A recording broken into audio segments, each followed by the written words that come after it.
এই বেনজির আহমেদকে ফুলে ফেঁপে এত বড় হয়েছেন, এটাকে পাবলিক পারসেপশন ডেভেলপ করেছে যে সরকারের ছত্রছায়া ছাড়া, সরকারের সমর্থন ছাড়া, পৃষ্ঠপোষকতা ছাড়া যেরকম এই বেনজিরের এত হাজার কোটি টাকা সম্পত্তির করাও সম্ভব নয়। কেউ না কেউ সহযোগিতা করেছেন, সেই কেউ না কেউটা কে? আজিজ বেনজির প্রসঙ্গে যখন আসলে দেশ জুড়ে তোলপাড় চলছে, তখন কিন্তু রাজনৈতিক অঙ্গন আমরা দেখছি পাল্টাপাল্টি দোষারোপের রাজনীতি চলছে। পুরো বিষয়গুলোকে আপনি কিভাবে মেলাবেন বা কিভাবে দেখছেন? ধন্যবাদ আপনাকে, ধন্যবাদ জানাচ্ছি আজকের প্যানেলের বিজ্ঞ দুজন আলোচক এবং যারা এই মুহূর্তে অনুষ্ঠান দেখছেন এবং আগামীতে দেখবেন, সবাইকে আমার শুভেচ্ছা। দেখেন, এই দোষারোপের রাজনীতির মধ্য দিয়ে আমরা কোনোটারই সুস্থ তদন্ত করতে পারিনি, কোনো বিষয়ের আমরা কোনোটারই দৃষ্টান্তমূলক শাস্তি দিতে পারিনি। এবং শাস্তি এবং বিচার করতে না পারা, পারস্পরিক যে দোষারোপ এবং এই দোষারোপের মধ্য দিয়ে প্রকৃত অপরাধী যে ঘটনার ভেতর থেকে বের হয়ে যায়, তারা হাজারো রকমের নজির কিন্তু আমরা দেখতে পাচ্ছি। যেমনটি আপনি দেখেন, এই যে 24-এ নির্বাচনের আগে যে সমস্ত সন্ত্রাসী কর্মকাণ্ডগুলো ঘটলো, ঘটার 2 মিনিট 3 মিনিট 4 মিনিটের মধ্যেই ঘোষণা করা হলো এটা অমুক করেছে, এটা তমুক করেছে। এখন এই ঘটনার 6 মাস যাওয়ার পরও এখন পর্যন্ত কোনো একটি ঘটনার সুষ্ঠু তদন্ত বা প্রকৃত অপরাধীকে চিহ্নিত করা যায়নি। তো যখন আপনি তদন্ত হওয়ার আগেই যারা তদন্ত করবে তারা যখন বলে দেয়, তখন সেটি তদন্ত হয়ে প্রকৃত অপরাধীকে খুঁজে বের করা কিন্তু খুবই ডিফিকাল্ট। আমার প্রশ্ন হলো, 15 বছর এই সরকার ক্ষমতায়, আপনি যে তারেক রহমান দুর্নীতি করছে, বিচার করতে বারণ করেছে কে? আর বিএনপির বারণ তো আপনি আওয়ামী লীগ শোনেননি বা শোনার প্রয়োজনীয়তা বোধ করার দরকার নেই। আপনি তারেক রহমান দুর্নীতি করেছে, হাওয়া ভবন দুর্নীতি করেছে, আপনি বেগম খালেদা জিয়ার বিচার করেছেন, সেটা বিএনপি মানুক না মানুক। আপনি জোবায়দুর রহমানের বিচার করেছেন, বিএনপির হাজারো নেতাকর্মী, শত শত নেতাকর্মীকে ভোটের আগে শাস্তি দিয়েছেন, বিএনপি তো বাধা দিতে পারেনি।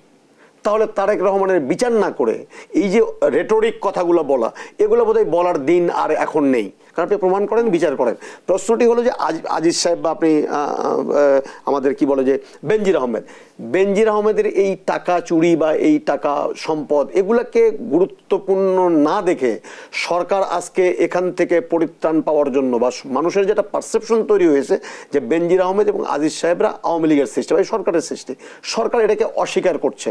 এবং দেখেন আজকে পরিস্থিতি কোন জায়গায় গেছে, যে আওয়ামী লীগের মতো একটি প্রাচীনতম সংগঠন যারা স্বাধীনতা সংগ্রাম, ভাষা আন্দোলন, এরশাদ বিরোধী আন্দোলন, তাদের কিন্তু একটা ভূমিকা আছে, একটা দৃশ্যমান একটি ভূমিকা আছে। সেই দলের সাধারণ সম্পাদককে যখন বলতে হয় যে বেনজির আহমেদ আমাদের দলের কেউ নয়, এই কথাটা কখন বলতে হয়? কারণ বেনজির আহমেদ তো আওয়ামী লীগের কেউ নয়। তাহলে কেন আওয়ামী লীগের সাধারণ সম্পাদককে বলতে হয় যে বেনজির আহমেদ আমাদের দলের কেউ নয়?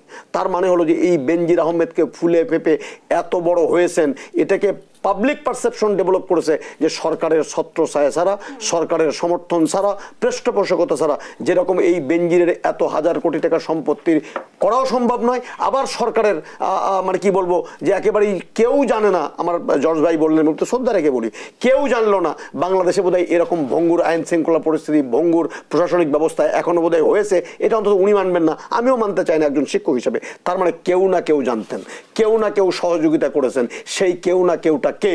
তাকে কেন সরকার খুঁজে বের করে পাবলিকের সামনে তার মুখোশটা খুলে দেয় না? যে এই ধরনের বেনজির সাহেব, আমি ওনার সাথে একমত, উনি ব্যারিস্টার, আইনের ভাষায় কথা বলতে হবে, যে সমস্ত বিষয়গুলো আসছে সুষ্ঠু তদন্তের মধ্য দিয়ে মামলা হবে, ওনার বিচার হবে। কিন্তু প্রশ্নটি হলো যে আপনি মামলা হওয়ার আগেই, বিচার হওয়ার আগেই আপনি তাকে পালানোর সুযোগটা পাইল কি করে বেনজির আহমেদ? আপনি 18 তারিখের এপ্রিল মাসে দুর্নীতি দমন কমিশন, এক মিনিট যে 18 তারিখে আসতে হবে বিরতির পর।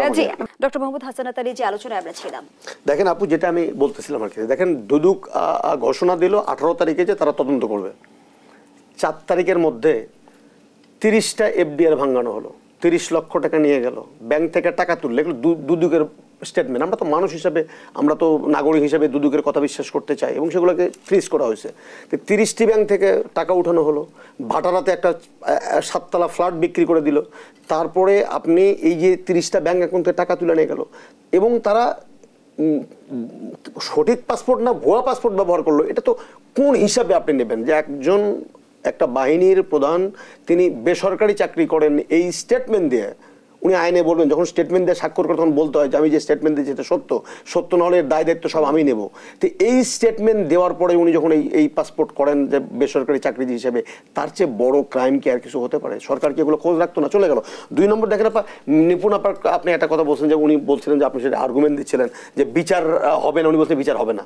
দেখেন বিচার হবে এটা আমি আশা করতে চাই, কিন্তু কিছু তথ্য আপনাকে দিই। এই শেয়ার মার্কেটে 2009-এর পরে, 96-এর পরে শেয়ার মার্কেট ধ্বংস হয়ে গেছে। সেই শেয়ার মার্কেট ধ্বংসকারীদের যাদের নাম তদন্ত কমিটিতে এসেছে, সেই তদন্ত কমিটি এখনো কি আলোর মুখ দেখেছে? তারা আজকে সদর্পে এই শেয়ার মার্কেটকে শক্ত করার জন্য জাতিকে উপদেশ দিয়ে বেড়ায়, নসিহত করে বেড়ায়, অথচ তাদের নাম শেয়ার মার্কেট ধ্বংসকারীদের তালিকায় সেখানে আছে। এক। 2 নম্বর কথা, বাচ্চু সাহেব, 59টি মামলা করা হয়েছে বাচ্চু সাহেবকে, আমাদের এই যে বেসিক ব্যাংকের চেয়ারম্যানকে। সরকার কি তাকে টাচ করেছে?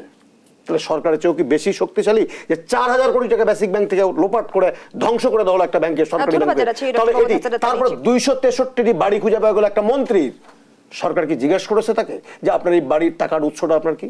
জানতে চেয়েছে? দুদক একবারও জানতে চান? আপনি 2 কোটি টাকার জন্য আপনি মামলা দিচ্ছেন, 10,000 টাকার জন্য মামলা দিচ্ছেন। আপনি একটা আমাদের কিন্তু আজ তার দলের মধ্যে দুর্নীতিবাজ কারা তাদের তালিকা চেয়েছেন। না, তালিকা তো মানুষ, আপনি তালিকা চাবেন কেন? আপনি সরকারে আছেন, আপনি তালিকা দেবেন।